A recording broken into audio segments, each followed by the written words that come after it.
সম্মানিত ভিউয়ার্স, আসসালামু আলাইকুম ওয়া রাহমাতুল্লাহি ওয়া বারাকাতুহু। আশা করি সবাই আল্লাহর অশেষ রহমতে ভালো আছেন, সুস্থ আছেন। এই চ্যানেলে আর একটি নতুন গুরুত্বপূর্ণ ভিডিওতে আপনাদের সবাইকে স্বাগতম। আজকে আলোচনা করব বদলি চালুর সুফল পাবেন না বেশিরভাগ এমপিওভুক্ত শিক্ষক। বিস্তারিত থাকছে ভিডিওতে। এই ভিডিওটি দেখার আগে যারা এই চ্যানেলে একদম নতুন তারা অবশ্যই চ্যানেলটি সাবস্ক্রাইব করে পাশে থাকা বেল আইকনটি প্রেস করে দিন। আর যারা ইতিমধ্যে সাবস্ক্রাইব করেছেন তাদেরকে জানাই অসংখ্য ধন্যবাদ। বদলি চালুর সুফল পাবেন না বেশিরভাগ এমপিওভুক্ত শিক্ষক।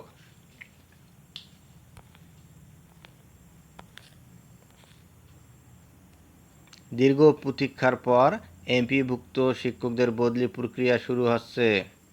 আগামী 16 অক্টোবর থেকে প্রথমবারের মতো এমপিওভুক্ত শিক্ষকদের প্রতিষ্ঠান পরিবর্তনের আবেদন নেওয়া হচ্ছে। 2010 সাল থেকে এমপিও শিক্ষকদের বদলি চালুর আশ্বাস দিলেও 14 বছর পর 2024 সালে এই সংক্রান্ত নীতিমালা জারি করেছে শিক্ষা মন্ত্রণালয়। যদিও নীতিমালায় শুধু পারস্পরিক বদলির সুযোগ দেওয়ায় বেশিরভাগ শিক্ষকই এই সুযোগ পাবেন না বলে মনে করছেন।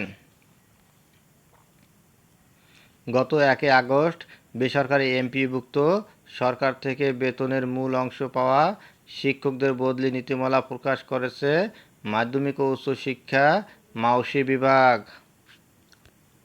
এতে বেসরকারি স্কুল ও কলেজ পর্যায়ের শিক্ষা প্রতিষ্ঠানগুলোয় কর্মরত শিক্ষকদের বদলির সুযোগ দেওয়া হয়েছে।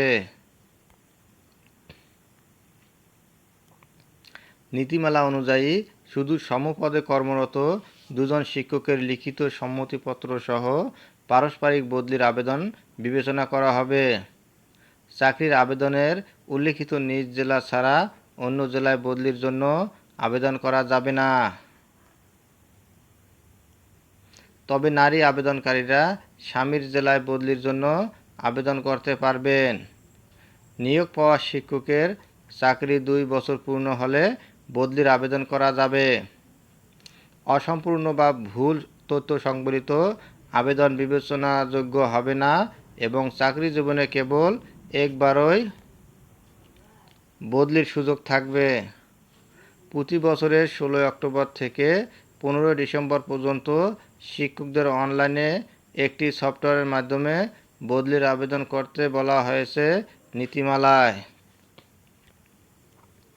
আগামী অক্টোবরের মাঝামাঝি এই নীতিমালা অনুসারে প্রথমবারের মতো এমপিও শিক্ষকদের বদলির আবেদন গ্রহণ করা হবে। ইতিমধ্যে এমপিওভুক্ত শিক্ষকদের বদলির আবেদন গ্রহণে সফটওয়্যার প্রস্তুতের প্রক্রিয়া শুরু করেছে মাধ্যমিক উচ্চ শিক্ষা অধিদপ্তর। জানতে চাইলে অধিদপ্তরের বেসরকারি মাধ্যমিক উইং-এর দায়িত্বপ্রাপ্ত সহকারী পরিচালক জিয়াউল হায়দার হেনরি মঙ্গলবার দুপুরে দ্য ডেইলি ক্যাম্পাসকে বলেন, এমপিওভুক্ত শিক্ষকদের বদলির আবেদন গ্রহণে একটি সফটওয়্যার প্রস্তুতের নির্দেশনা দিয়েছে মন্ত্রণালয়। আমরা অধিদপ্তরের ইএমআইএস সেলকে এ বিষয়ে প্রয়োজনীয় ব্যবস্থা নিতে বলেছি। এদিকে প্রথমবারের মতো বদলির আবেদন গ্রহণ প্রক্রিয়া শুরুর প্রস্তুতি চললেও বদলি প্রত্যাশী এমপিওভুক্ত শিক্ষকদের হতাশা কাটেনি। তারা বলছেন, শুধু পারস্পরিক বদলির সুযোগ দেওয়ায় বেশিরভাগ বদলি প্রত্যাশী শিক্ষক এই সুফল পাবেন না। ব্রাহ্মণবাড়িয়ার কসবা উপজেলার টি আলী ডিগ্রি কলেজের প্রভাষক শান্ত আলী নিজ জেলা দিনাজপুরে বদলি হতে যেতে চান, তবে সে সুযোগ পাচ্ছেন না তিনি।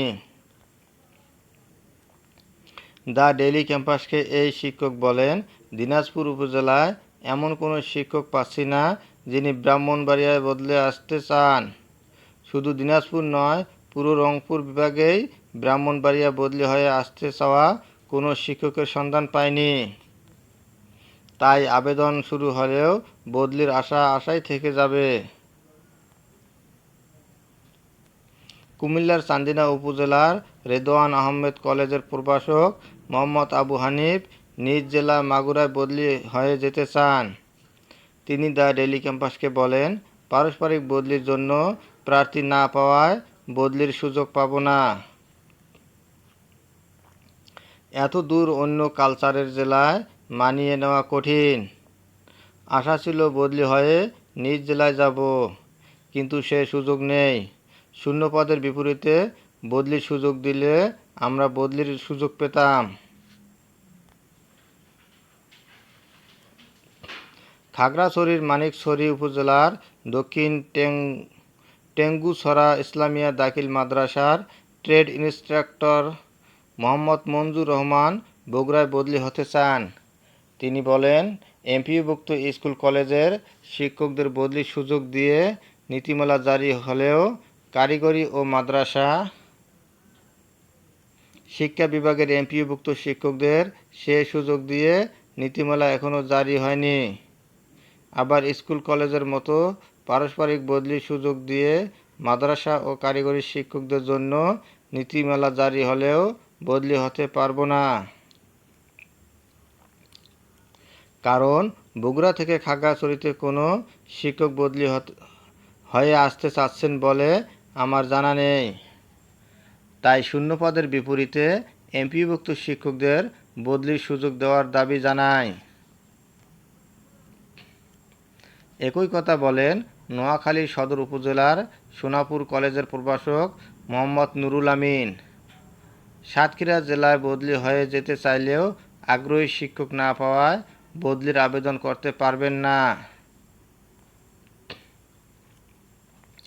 বদলি প্রত্যাশী শিক্ষকরা বলছেন, তাদের জানা মতে কোনো শিক্ষকই তার কাঙ্ক্ষিত জেলায় পারস্পরিক বদলি হওয়ার জন্য আগ্রহী শিক্ষক পাচ্ছেন না।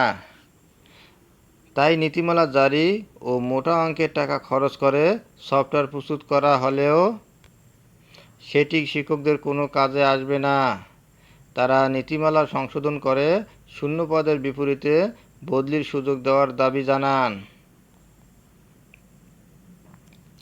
এ বিষয়ে জানতে চাইলে মাধ্যমিক উচ্চ শিক্ষা অধিদপ্তরের সহকারী পরিচালক জিয়াউল হায়দার হেনরি দ্য ডেইলি ক্যাম্পাসকে বলেন, মন্ত্রণালয় যে নীতিমালা করে দিয়েছে সে অনুযায়ী এমপিওভুক্ত শিক্ষকদের বদলির ব্যবস্থা করা ছাড়া আমাদের করার কিছু নেই।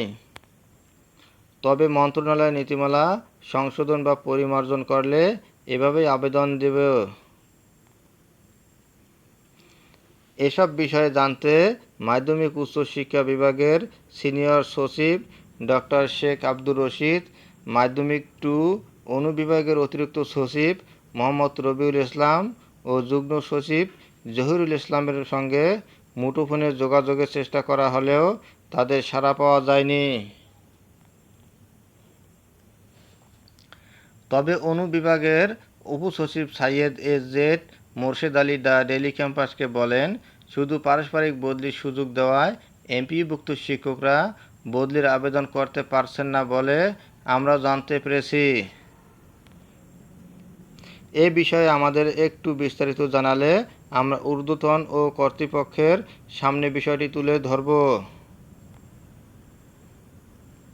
2010 সালের এমপিও নির্দেশিকায় সর্বপ্রথম বেসরকারি শিক্ষকদের বদলি চালুর আশ্বাস দেওয়া হয়েছিল।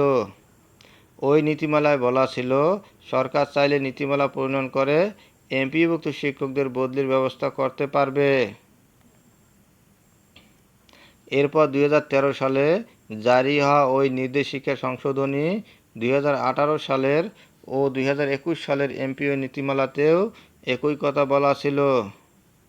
পরে 2024 সালে 1 আগস্ট এমপিওভুক্ত স্কুল কলেজের শিক্ষকদের পারস্পরিক প্রথম নীতিমালা জারি করা হয়। ধন্যবাদ জানিয়ে বিদায় নেওয়ার আগে আবারও অনুরোধ জানাই, যদি ভিডিওটি ভালো লাগে এবং সর্বশেষ শিক্ষামূলক আপডেট ভিডিও পেতে চান তাহলে অবশ্যই চ্যানেলটি সাবস্ক্রাইব করুন। ধন্যবাদ সবাইকে।